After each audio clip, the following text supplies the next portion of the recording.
Hello guys, welcome to our YouTube channel. So आज की video में हम डिस्कस करेंगे कंटिन्यूएशन सेटअप, जो कि होगा थोड़े से अपडेट वर्जन के साथ में। तो सबसे पहले मैं आपको बताता हूँ कि कंटिन्यूएशन सेटअप हम कहाँ पे यूज़ कर सकते हैं। तो फॉर एग्जांपल आपका मार्केट है ना, यहाँ पर क्या है, बुलिश मार्केट है। तो आप बुलिश मार्केट में क्या करते हो, एक ऑर्डर ब्लॉक यहाँ पर फाइंड आउट करते हो, फिर वेट करते हो कि इंड्यूसमेंट क्रिएट होगा ना, उसके बाद क्या करोगे, आप ऑर्डर ब्लॉक पर बाय ट्रेड एग्जीक्यूट करोगे।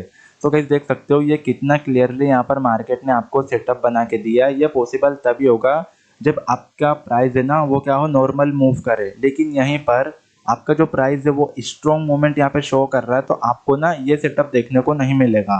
मैंने आपसे प्रीवियस वीडियो में बहुत बार कहा है कि मार्केट जब स्ट्रॉन्ग मूवमेंट दिखाना होता है ना, तो क्या करता है, कम से कम पुल बैक में वो अपना इम्पल्सिव मूव यहाँ पे क्रिएट कर देता है। तो आज हम ये डिस्कस करेंगे कि मार्केट ये जो पुल बैक दे रहा है ना, इसमें आप अपना ट्रेड सेटअप कैसे फाइंड आउट कर सकते हो एंड जल्द से जल्द इसमें कैसे इंटर हो सकते हो।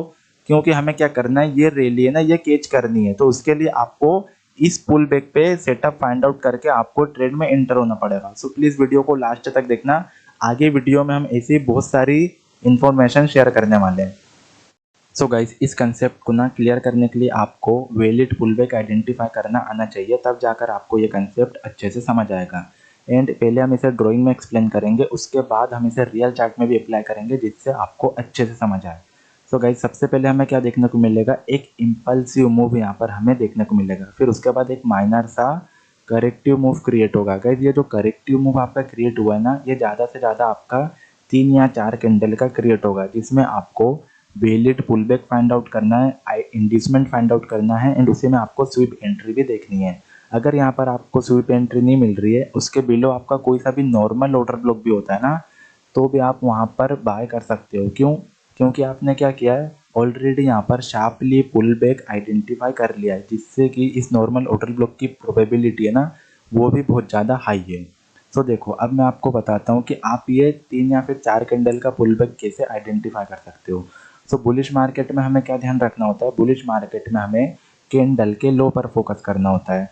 अब कैंडल के लो हमें यहाँ पर कौन सी कैंडल ने ब्रेक करता हुआ दिखा है। गाइस देखो, ये जो ग्रीन कैंडल है ना, इसका लो यहाँ पर था। अब इसका लो किसने ब्रेक किया है, इस वाली रेड कैंडल ने ब्रेक किया है। ठीक है, आपका ये जैसे ब्रेक होता है ना, ये आपका यहाँ पर वैलिड पुल बैक नहीं होगा। ये बस आपको यहाँ पर क्या करना है, आपको यहाँ पर आइडेंटिफाई करना है। जैसे ही कैंडल का लो ब्रेक हुआ ना, अब देखना है कि किस कैंडल ने लो ब्रेक किया है, इस वाली कैंडल ने। तो आप क्या करो, इस कैंडल का हाई यहाँ पे मार्क कर लो। अब जब तक ये कैंडल का हाई ब्रेक नहीं होगा ना, ये आपका जो पुल बैक है वो वैलिड नहीं होगा। आपको यह ध्यान रखना है। ओके, तो हमने क्या यहाँ पे डिस्कस किया, जैसे आपका ये हाई ब्रेक होगा ना, यहाँ पर क्या हुआ, हाई ब्रेक हुआ, तो आपका जो पुल बैक है ना वो क्या हुआ, यहाँ पर वैलिड हो गया। अब गाइस देखो, अगर जिस पहले पहले मार्केट ये कैंडल ओपन होती है ना, कैंडल ओपन होने से क्या हुआ, पहले इसने अपना हाई ब्रेक किया और यहाँ पे स्वीप किया। अब गाइस फॉर एग्जांपल यही कैंडल अगर इस वैलिड पुल बैक को स्वीप करके ऊपर क्लोजिंग दे देना, तो आप यहाँ पर बाय ट्रेड एग्जीक्यूट कर सकते हो।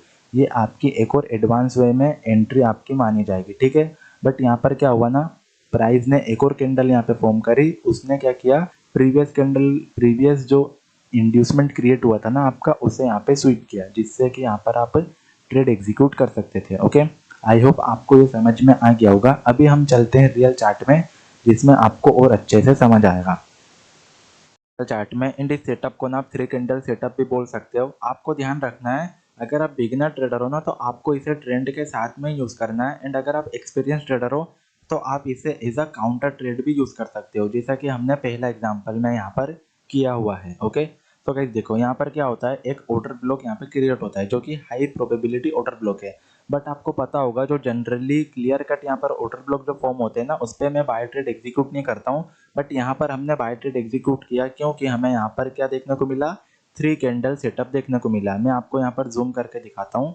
गाइस देखो, ये ऑर्डर ब्लॉक यहाँ पर क्रिएट हुआ, उसके बाद ना हमें valid pull back find out करना है, वैलिड इंड्यूसमेंट फाइंड आउट करना है, जिससे क्या होगा, ये जो ऑर्डर ब्लॉक है ना, इसकी प्रोबेबिलिटी आपकी हाई होगी। लेकिन आपको इसे 3 से 4 कैंडल के अंदर ही आइडेंटिफाई करना है, तब जाके आपका जो ये सेटअप है ना, वो हाई पोटेंशियल वर्क करेगा। ओके, सो गाइस देखो, ये ग्रीन कैंडल है, इसके लो पर हमें क्या करना होता है, फोकस करना होता है। क्यों? क्योंकि आपका जो मार्केट है ना वो बुलिश मार्केट है। बट हमें यहाँ पर इसके लो पे फोकस नहीं करना है, हमें क्या करना है, इस रेड कैंडल के लो पे फोकस करना है। क्यों? क्योंकि ये जो ग्रीन कैंडल है ना, इसका हाई किसने ब्रेक किया है? इस रेड कैंडल ने ब्रेक किया है। तो जितनी भी इसकी लो की इंपॉर्टेंस है ना, वो कहाँ शिफ्ट हो गई है? इस रेड कैंडल के लो पे शिफ्ट हो गई है। ओके, इसलिए हम क्या कर रहे हैं? इस रेड कैंडल के लो पर फोकस कर रहे हैं। अब हमें यहाँ पे देखने को मिल रहा है कि ये जो रेड कैंडल का लो है ना, वो उसे किसने ब्रेक किया है? इस वाली ग्रीन कैंडल ने ब्रेक किया है। ओके, सो यहाँ पर क्या हुआ? यहाँ पर हमें पुल बैक देखने को तो मिला, बट ये आपका वैलिड नहीं है। क्यों? ये आपका वैलिड तभी होगा जब ये हाई बना, तब जाके आपका ये जो पुल बैक है ना, वो वैलिड पुल बैक माना जाएगा। सो यहाँ पर क्या हुआ? इस रेड कैंडल ने ना ये हाई ब्रेक किया, जिससे क्या हुआ? आपका जो पुल बैक है वो क्या हो गया? वैलिड हो गया। सो अब हमें क्या वेट करना है? अगर ये यहाँ पर स्वीप करता है ना, तो ये क्या हो जाएगी? आपकी स्वीप एंट्री हो जाएगी, क्योंकि ये आपका वैलिड पुल बैक है एंड वैलिड इंड्यूसमेंट है। एंड इसके बिलो अगर आपका कोई सा ऑर्डर ब्लॉक है ना, तब तो गाइस आपके लिए और बढ़िया, आप यहाँ पर ना रिस्क फ्री एंट्री ले सकते हो, जैसे कि हमें यहाँ पर देखने को मिला। गाइस ये जो ग्रीन कैंडल आप देख रहे हो ना, ये ऑलमोस्ट ऑप्शन के चार्ट में 45 पॉइंट्स का मूव यहाँ पर हमें देखने को मिला है। सो गाइस हमारा जो सेकंड एग्जांपल है, वो हमने क्या किया है? ट्रेंड के साथ में अप्लाई किया है। एंड इसे ज़्यादा एक्सप्लेन करने की ज़रूरत नहीं है, बिकॉज हमने जो ड्राइंग में एक्सप्लेन किया ना, वो एज इट इज़ यही कैंडल्स थी। ओके, सो यहाँ पर हमने स्वीप एंट्री ली थी। अगर ये गाइस प्राइस आपका इस ऑर्डर फ्लो पे भी टैप करता ना, उसके बाद भी हमें ये मूव देखने को मिलते, क्योंकि पहला तो आपने इसे क्या किया है? ट्रेंड के साथ में अप्लाई किया है।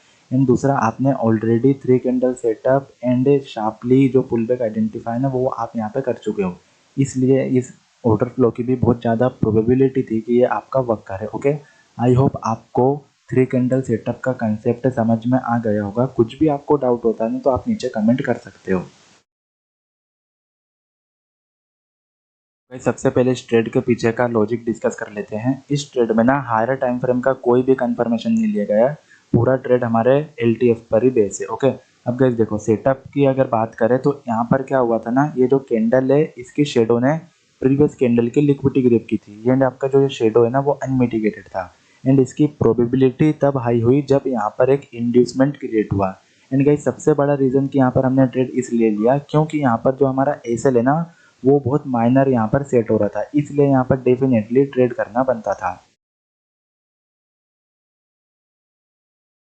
सो गाइस इस ट्रेड के पीछे का लॉजिक डिस्कस कर लेते हैं। इस ट्रेड में भी ना हमारा हायर टाइम फ्रेम का कोई कंफर्मेशन नहीं है। इसमें सिर्फ गाइस एक चीज़ हमने यहाँ पे नोटिस की, उसके बेस पे हमने यहाँ पे बाय साइड का ट्रेड एग्जीक्यूट किया था, वो है ना गाइस आपका ये हिडन वे में यहाँ पे लिक्विडिटी ग्रिप की गई है। ओके, आपने नोटिस किया होगा, आप मोस्टली जो लिक्विडिटी ग्रिप देखते हो ना, वो कैसे देखते हो? प्रीवियस जो कैंडल का वीक है उसकी लिक्विडिटी ग्रिप होती है। बट यहाँ पे देखो क्या हमें देखने को मिल रहा है, एक एक यहाँ पे थोड़ी यूनिक कैंडल यहाँ पे फॉर्म होती है, जिसका यहाँ पे क्या होता है? लिक्विडिटी ग्रिप होती है। ओके, मेजोरिटी का वेट कर रहे, इस लो का यहाँ पे लिक्विडिटी ग्रिप हो या फिर इस लो का लिक्विडिटी ग्रिप हो। बट ये जितने भी इस लो की जो वैल्यू है ना, वो इस छोटी सी कैंडल के लो पे शिफ्ट हो गई है। क्यों? क्योंकि इस कैंडल का जो हाई है ना, वो किसने ब्रेक किया है? इस वाली कैंडल ने ब्रेक किया है।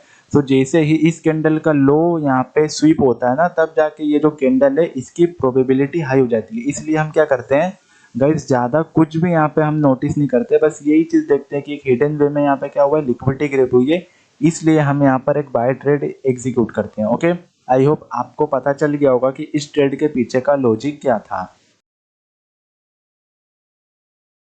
सो गाइस आज हमने काउंटर ट्रेड लिया एंड इसके पीछे जो रीजन था वो था प्राइस एक्शन ट्रेडर का माइंडसेट। अब देखो, प्राइस एक्शन का जो ट्रेडर होता है ना, वो बुलिश मोमेंटम गेम पे क्या करता है?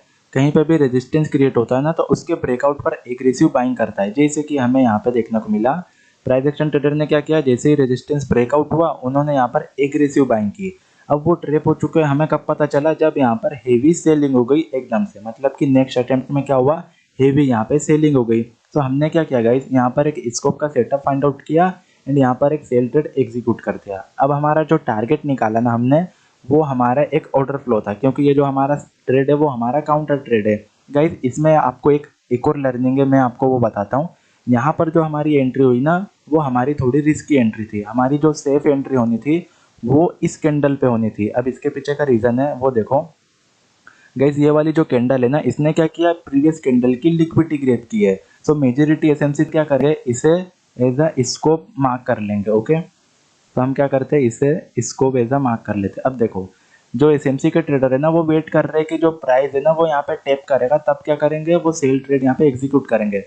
बट गाइस यहाँ पर ऑपरेटर ने क्या किया ना, हिडन वे में इस आउटर फ्लो को मार्केट ने यहाँ पे यूज़ किया एंड जितना भी ये स्कोप की जो वैल्यू है ना वो यहाँ पे शिफ्ट हो गई है। आप देख सकते हो जैसे यहाँ पे रेड कैंडल ने टैप किया ना, हमें यहाँ पर एग्जैक्ट ट्रेड एग्जीक्यूट करना था, ना कि यहाँ पर हमें करना चाहिए। ओके, क्योंकि ये ट्रिपिंग के लिए अब काम आएगा। देखो मैं आपको बताता हूँ ऑपरेटर ने इसे ट्रिपिंग के लिए कैसे यूज़ किया गाइस। देखो अब जो वेट कर रहे थे ना कि स्कोप के सेटअप पे सेल करेंगे, यहाँ पे टैप किया, मार्केट ने क्या किया, हल्का सा नीचे साइड मूव दिखाया, जिससे क्या होता है और एसएमसी के ट्रेडर यहाँ पे इंड्यूस होते हैं सेल साइड के लिए। अब देख सकते हो प्राइस ने क्या किया गाइस, थोड़ा सा यहाँ पे सेल साइड का मूव दिखाया, फिर उसके बाद स्पीड में यहाँ पर मेजोरिटी ट्रेडर एसएमसी ट्रेडर्स के एसेल हिट कर दिया। ओके, आई होप आपको समझ में आ गया होगा। ये स्कोप का कंसेप्ट है जो हिडन वे में ऑपरेटर यहाँ पे यूज़ करता है। आपको ध्यान रखना है कि कहीं पे हिडन ऑर्डर फ्लो पे टैप करके मार्केट मूव कर रहा है क्या, तब जाके आपको ना ये अवॉइड कर देना है। जो आपका ये अनमिटिगेटेड स्कोप का सेटअप क्रिएट हुआ है ना, इसे आपको अवॉइड करना है, क्योंकि ये ऑलरेडी यूज़ हो चुका है आपके हिडन ऑर्डर फ्लो के थ्रू। ओके, आई होप आपको समझ आया होगा। एंड गाइस बीच में हमने क्या किया है, कुछ ट्रेडिंग सेशंस अवॉइड किए हैं क्योंकि उसमें हमारे एसेल हिट हुए हैं। गाइस उसमें कोई से लर्निंग पॉइंट नहीं थे, नहीं तो मैं आपके साथ उसे शेयर कर देता। ओके, एंड वीडियो भी लंबी बन जाती है, उसमें कोई लर्निंग पॉइंट नहीं है तो उसे शेयर करने का कोई मतलब नहीं है, इसलिए उसे अवॉइड कर दिया। ओके फ्रेंड्स, आई होप आपको वीडियो पसंद आई होगी। कुछ भी डाउट होता है ना तो आप नीचे कमेंट कर सकते हो। Thanks for watching this video guys.